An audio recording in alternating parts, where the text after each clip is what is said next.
67,000 pennyweights. Will this glued connection hold my weight? Hey, top of the morning to you, everybody. So we are going to get ready to sheet that. Now it's just setup time. And of course, we're going to be in the drizzle all day today. Also, I had to cancel my trip to the Eclipse because there is way too much going on. Thursday, I was like, this is not a wise move. So we canceled. Instant relief. I got way too much that's going on. And it turns out it's going to be cloudy anyway, so I guess that's a win-win. So sorry for those of you that are heading to the Eclipse, but I guess you could be working with us in the rain. Happy Monday, everybody. Welcome back to the channel, everybody. In this video, we are ready to lay some subfloor. You notice there, we are shaking the can. Of course, that's slow motion. This video is brought to you by Huber Engineered Woods, the makers of Advantech Subfloor Adhesive, Advantech, Zip System, and in this video, we are going to be installing their X Factor subfloor, and we'll explain why and what it is, all that good stuff. Primarily, we just want to demonstrate the right way to install subfloor. So stay tuned for that. We're going to have so much fun. One thing I would appreciate, though, if you keep in mind, this is the very first floor that we have sheathed together as a crew. So there is a lot of training involved, so stay tuned. It always looks better in fast forward, right? Or sped up, something like that. And don't forget, you're going to want to check out the other videos on the crawl space because you notice the white plastic there? That's the soil and vapor, let's see, that's the vapor retarder and soil gas retarder. I can get it right. And we've insulated the walls, so you can see that in the previous videos. But this video, well, we're just going to lay some subfloor. And of course, we're going to do it at least starting out in the drizzle. Oh. So if we go 10 foot 1/4 on the other end, and I'll just go 4 foot here. I know a lot of you are at least as experienced as me, and we were taught snap a line for your first row. But many of you have never done this or have done it infrequently. Maybe you're going to build your own house. Take the time to snap a line. Hey, that almost rhymes. A straight line is the reference point for the groove side of our panel. We don't want to beat on the tongue side of the panel. Even though you saw in the previous video, we took the time to snap a line or joist or straight, the rim straight, etc. This first row will either make the rest of the process go really easy or we'll have to fight things. No sense in fighting it. Now, the panel manufacturer and our structural engineering, you can check out the APA notes too, apawood.org. If our first starter piece is 8 foot, the second one has to be 4 foot. That's called staggering the panels, 1/2 the length of the panel. It has been scientifically proven and demonstrated that the donkey kick gives you just a little extra reach. I mean, I just proved it right there. I just go ahead and cut these all to begin with. Then they're prepped, they're ready to go. I like to use the track saw and the Insta square rail attached to the track saw. Basically, it turns it into a T-square on steroids. I get factory level cuts, and it's all done so we can just keep rolling. Huh? So you can just hold it all the way down. Yeah, if you, on the trigger is the dial. This is the Advantech Subfloor Adhesive. You have to shake the can vigorously for 45 seconds. We're going to get about a 20-minute open time, meaning make sure that you get the panel laid and fastened within 20 minutes. That attachment for the reciprocating saw is called like the Mix Quick or the Quick Mix. It's basically made to shake rattle cans, right? Spray paint. But it works great for this too, or other cans of foam. Cinch it down nice and tight, and then turn the dial on your recip all the way down so that you can pull the trigger and you don't have to try and feather it. It's actually pretty easy to break these. Those cans get pretty, they generate some real velocity, and we broke, I think, 3 or 4 of them. But we got it dialed in now. So order of operations, first row. We've got glue down, we've got our snap line. We're gonna tack that panel so that it centers on a joist, leaves an 1/8 inch gap for the next panel. Remember that these panels are sized for spacing, meaning that they're just a hair smaller than 8 feet to allow for the gap. We're gonna tack that at every joist. Typically you would wanna pull layout, but we're so close to that block line we don't need to. We're gonna nail off the back rim, but not the rim in the foreground. We're gonna straighten that later. Make sure that your first row is fully fastened before you start the second row because we are gonna have to use a sledgehammer and a block. That was the Advantech Subfloor Adhesive, so it's a foam to polyurethane gel and it is tenacious. Well, just how tenacious is it, Big T? All right, so let's do a test. 1 week ago, I glued that 2x6 with Advantech Subfloor Adhesive to the underside of those joists. 4 locations. I just took the screws out, so the only thing holding that 2x6 at this point is glue. Now, here's the test. Will it support my 185 pounds of twisted steel and pure sex appeal? And some other stuff that's just not germane to this discussion. It turns out I weigh 67,000 pennyweights. Will this glued connection hold my weight?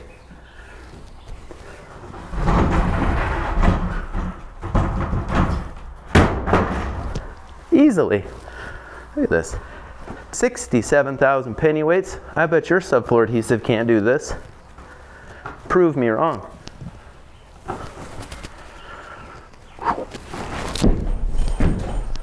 Stuck it. These are like the best fastener. This is the Paslode TetraGrip and TetraGrip nailer. The shank design is such that it not only has that glue on it, so it's going to help bond to the wood fiber, it also spins as it drives. What that gives us is a much more economical installation with screw-like performance. Now, I'm not saying it has the same withdrawal as a screw, but what I am saying is that in service, your floor is going to function as though it was screwed down. Except, labor costs are high. We save labor with a nailer as opposed to a stand-up screw gun. Here's a closer look at the subfloor itself. So this is Advantech tongue and groove. You're looking at the tongue. That slides into the groove. That's been specially designed to keep the floor stiff between the joists.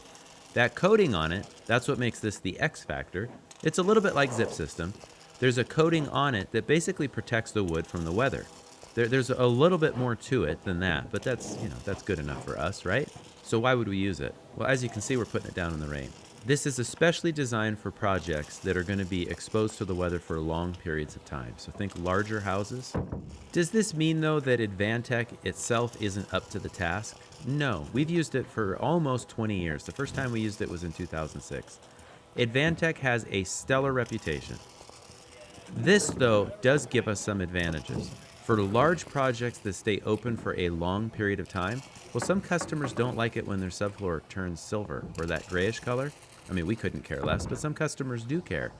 And for us at $8 a sheet more, well, they might just say, nope, that's what I want. There are some real advantages to it we're finding as we've gone through the framing process, and we'll pick that up in later videos. Just wait till we get to layout and laying out the great wall. We did a lot of rake wall layout on this one. And I'll follow you with the gun, Kyle. Okay. And are we centered? Maybe at endo?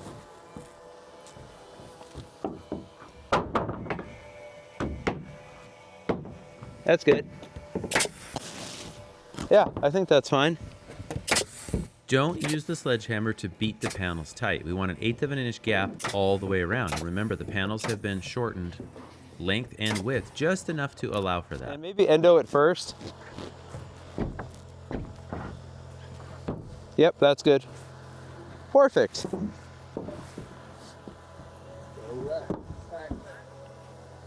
Okay, that's good on that side. One more. Yeah. Probably could have gapped that a hair more on my side. This guy.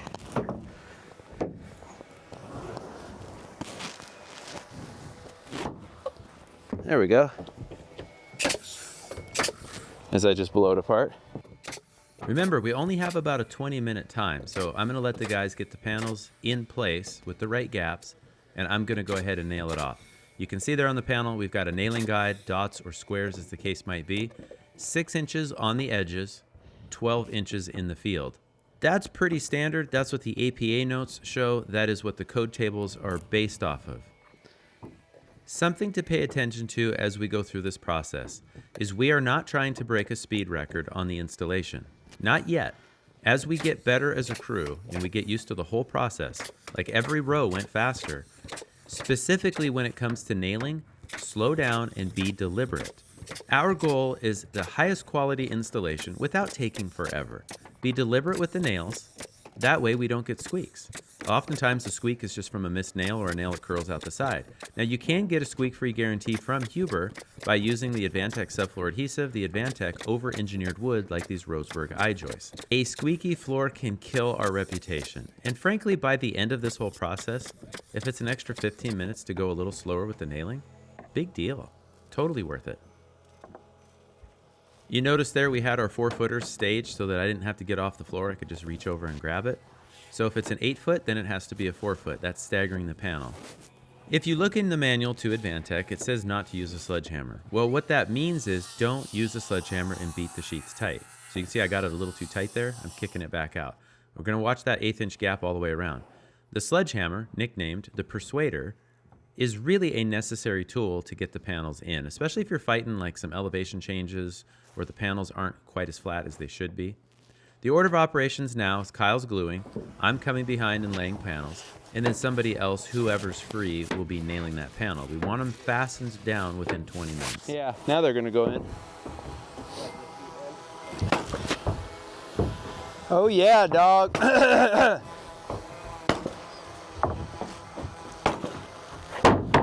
You got it, dude, you got it.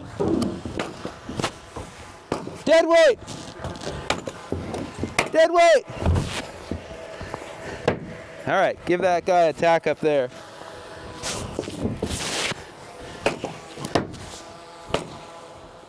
Look pretty good?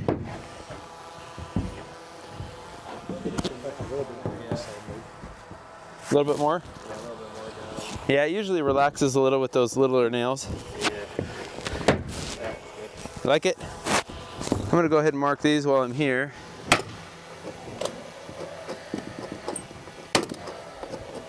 And if that's hard, Brandon, it looks like you're working hard for that. I get it on my knees. Yeah, I think it's just different proportions. It just doesn't. I know, I hear that. So what he's saying is, my proportions are a little more squished, if you will. There is definitely an art to packing the sheathing. It just takes practice. Lots and lots of practice. Gapped enough? Whoa! Whoa! I think that's okay. Righteous. All right, then let me, I'll nail off. This guy's still, oh, we gotta beat this guy in. It's kind of lame. I think I can do it with just the Sledgular. So I think it's pretty obvious we're not breaking any speed records here, but you know what we are doing? We're laying the foundation for proper installation. If we get all of the fundamentals down, then the more that we work together, the faster we'll get. It'll be like a really good improv band full of musicians who are really good at improving. Seriously though, a lot of times we get stuck with the idea that we can't train because it takes up time. And there are such things as training budgets. We've used ours up. I'm sorry. No, it's an investment in the future, right? I've trained with a lot of guys over the years, and once we're all on the same page, that's when things just get really fun, productive, smooth. Everybody can just kind of chill out. They know exactly their job. They know where they fit in. It just becomes second nature, and you just don't get that the first couple of times.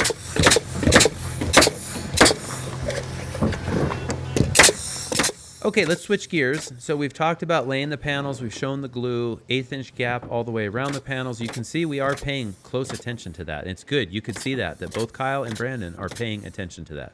Outstanding. Now, let's talk about nailing. I was going to make a salt and pepper reference, but that seems inappropriate. Anyway, nailing. When I was younger, it was all about who's the fastest nailer. Our goal was to run the compressor out of air. It was to catch up to whoever was laying sheets. But then the framer who taught me had us put a joist hanger on the end of a 2x4. This was a 2-story house, and then we would have to pound all of the nails up. And then we quickly realized it took more time to fix our mistakes than just to slow down a little bit and do it right the first time. Let that be a life lesson to all of you.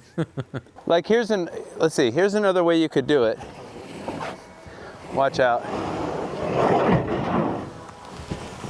Because you can always do it that way. It's like, you know, it's a little less, or it's a little bit more movement. But if you're, the other thing you can do is you should be able to even just hold it with your hand. Yeah. Anybody who's spent some time working at a lumberyard or being a laborer knows there is an art to moving material. And there's no substitute for just moving it a lot until you kind of figure it out. And that's where we're at right now. Yeah, that guy should be pretty easy for you if you want to beat it in.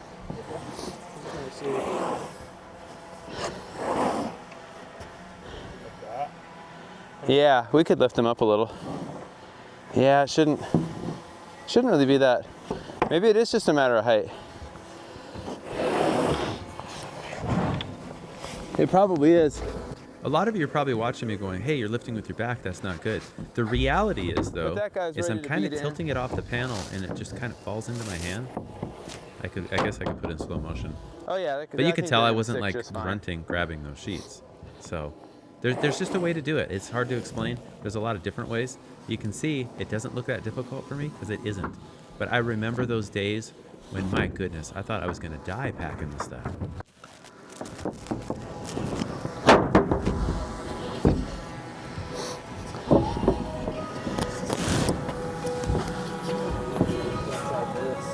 Yeah, we're on blocks. Put your foot on the board, the beater board. Yeah. Okay, let's trade places. I can tell we're at that block line.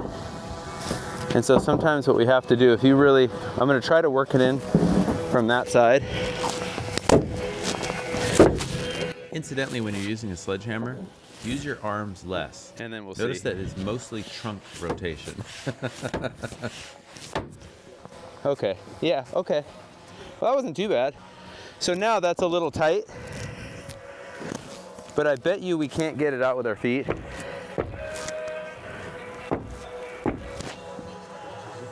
Yeah, you could try to kind of lever it out. See, Brandon's paying attention to the gaps. That's what we want. So you could pry your chisel between the tongue and groove and just get it to open up as much as you need it.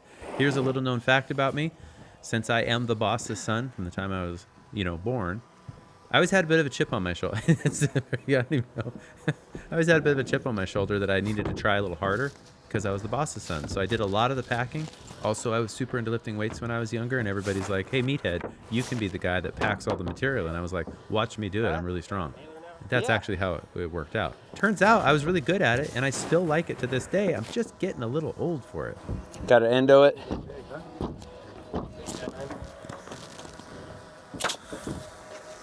And so like here,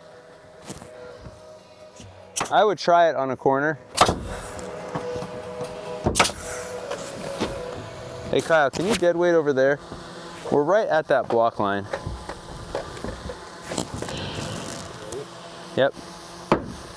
Okay, so what I would do, give it one more whap. Okay.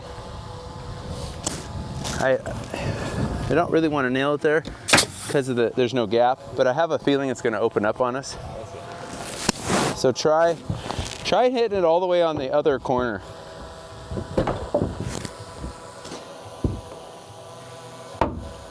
And you're just going to have to really Bring your board back so it's not hitting the other thing.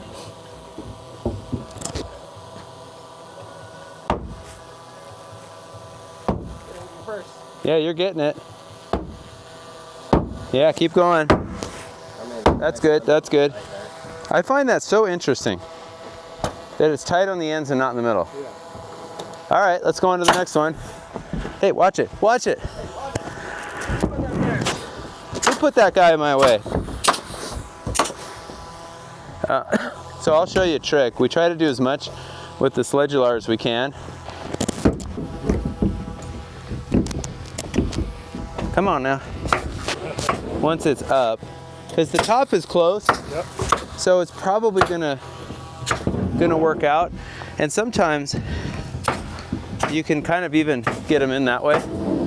But I think let's do the same thing. Let's just start from that side.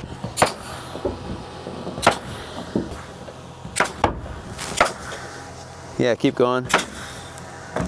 Okay, that's good. Now let's try over here.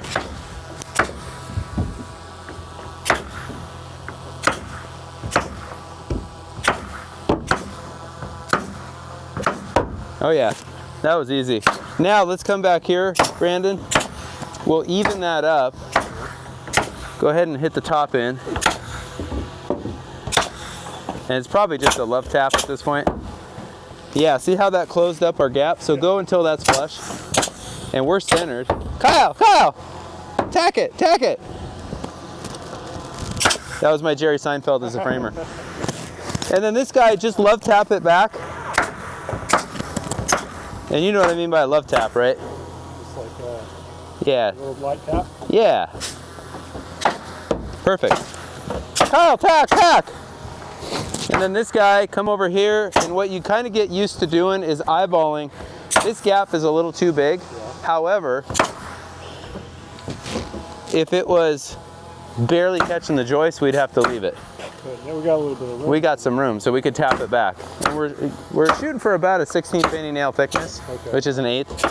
So just tap her back And we call that an endo. We'll give it one more. Yeah, I think that's fine. And this guy's probably going to give us some trouble. Hey Kyle, can you stand on that end? I think we're doing good. Starting at the northeast corner, so to speak, and just give it a good solid hitter like you mean it. Yeah. Oh, that was easier. All right, then on this side.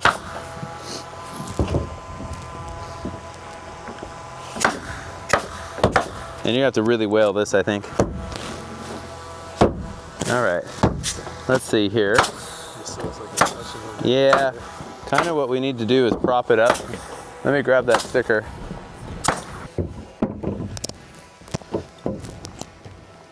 Yeah, let's try that. Now, we put that guy on top. Now try it. Let me jump in here. You've probably noticed by now that we are having some issues. Shouldn't the panels go together a lot better? Yes. Going, you're getting it. Some of it I think is inexperience, but I'm Okay, going to go say back to 90% of it is the block line, the hangers, and Is that these gap too big panels were now? not laying as flat as they should have been laying, which tells me they were stored improperly in and we may somewhere. endo it. Now, they hadn't been on our site for more than a couple days, but the panels, especially when we Pretty break good. open a Do we need an unit, endo? they should be flat. Okay. These were not. And this is just Okay. real life on the job site. Then pop those out and Kyle will tack it. And then if you want to cut this guy, I'm going to go land that. Here's a closer look at the glue. Remember, it comes out as foam. And this is going a little slow. It was colder. The glue was a little slower than it would be in the heat of summertime. But you just notice how it comes out. You're shooting for about a 1/2 inch bead of foam. And that's going to reduce, I don't know, down to like 3/8, something like that. And you can see that here in just a moment.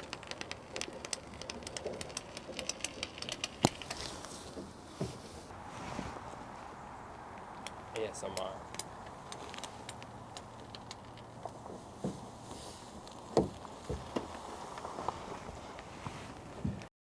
Busting a myth here, letting the sheet land like this, well, it must splatter the glue everywhere.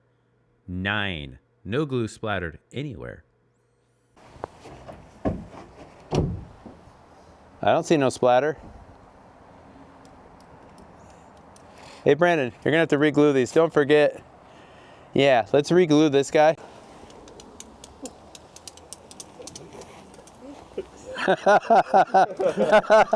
I couldn't resist, man. You get a booty shot or what? Nope, just came right through the legs.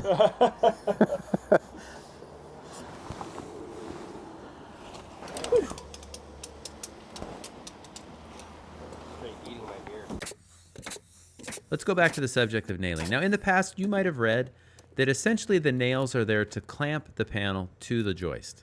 And that way the glue bonds, and really the glue's doing most of the work. It certainly is true that the fastener is acting as a clamp, but for floor diaphragm strength, which your engineer might be counting on, a certain size fastener is going to be specified, and that's usually a nail. In the past, I did not understand that, and when I talked to our engineer about our stand-up auto-feed screw gun, he just had us put more screws in so that we would get the strength that we needed.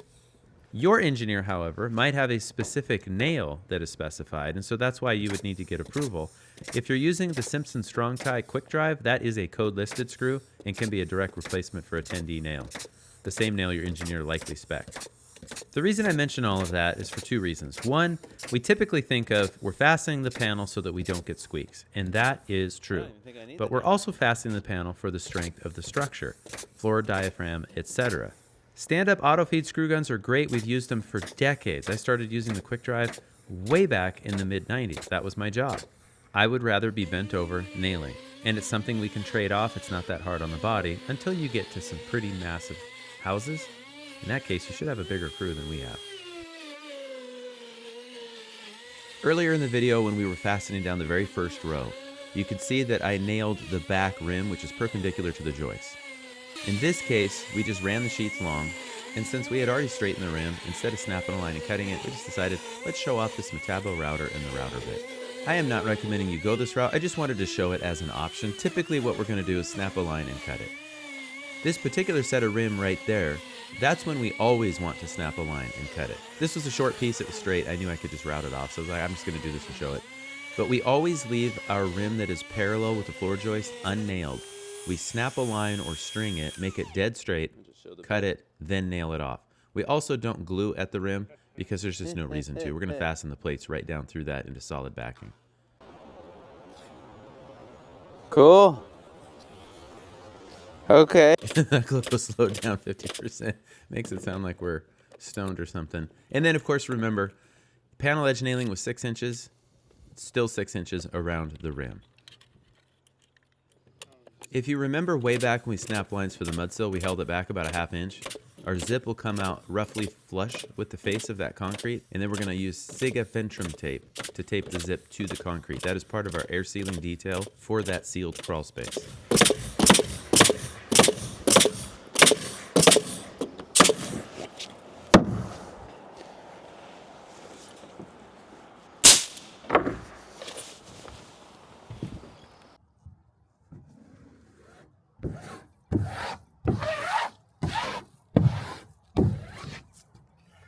And of course, you know it's gonna rain just enough right before we need to snap lines. This is that steel backpack blower we bought last fall to replace an old Red Max. Absolutely love this thing. About a ½ an hour to blow off the floor. If you get the bulk water off, the panels dry out pretty quickly. And then just do a once around the perimeter to dry out like the first 6 or 7 inches, since we're gonna start snapping lines at 5½. It's just part of life framing here in the Pacific Northwest. This Advantech X Factor did not take long to dry out. The sun came out. We had enough setup to do. But anyway, this is typically what you have to do. Now, what I want to show you is how to properly snap long lines. Okay. Never snap 44-foot long line. Instead, have somebody step on it in the middle, careful not to push it one way or the other, and then just snap both sides of the foot. Now you have a perfectly long, perfectly straight, long snap line. Okay. I could probably stand to put a little bit of chalk in. And just a sneak peek of the order of operations and all of that stuff, you'll notice that we are framing some garage walls first with soffits. Why do we do that? Because we have a nice big dance floor over there that we can frame all these walls and just pick them up with a forklift. You will notice that we are also pre-attaching our closed soffits. We are all about trying to make the best use of our time, so if we're building a wall, let's do everything to it that we can. You'll notice that there is no zip tape on them. Well, we'll show you, oh, what there is on that one. We'll get into all of that in future videos. Thank you very much for watching. Please hit that like and subscribe button. Leave a comment down below. Tell me what kind of content you want to see, and I will do my best to make it.